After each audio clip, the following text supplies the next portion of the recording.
અરે ભાઈ કંઈ બબાલ જ નહીં. એક જણે કીધું કે મને આમંત્રણ નહીં મળ્યું. આમાં કોઈ બબાલ જ નથી. નહીં મળ્યું તો નહીં મળ્યું. આમાં ક્યાં મારા છોકરાના લગ્ન છે?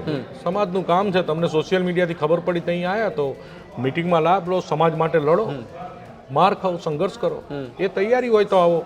કમ્પ્લેન કરવા થોડા આવો તો અમે રાજકીય પાર્ટી લઈને થોડા બેઠા છે. અને તમે કોઈ રાજકીય પાર્ટીના હોદ્દેદાર થોડા તો કે એનો પ્રોટોકોલ આવે કે આવી રીતે આમંત્રણ અપાય ને એવું નહીં. આ તો બધું આંદોલન હોય. આમાં બધું અવ્યવસ્થિત જ ચાલતું હોય ને અવ્યવસ્થા જ હોય. આમાં જમવાનું ખૂટે ખરું અને જમવાનું વધે ખરું. ખુરશીઓ ખૂટે ખરી, વધે ખરી. ઊભા ઊભાઈ કરવું પડે, બેહીને કરવું પડે. અંદરે પલોઠી વાળીને યુવાનો બેઠા જ હતા, તમે જોયું છે? બેઠા હતા. વગર ખુરશીએ પલોઠી વાળીને બેઠા હતા.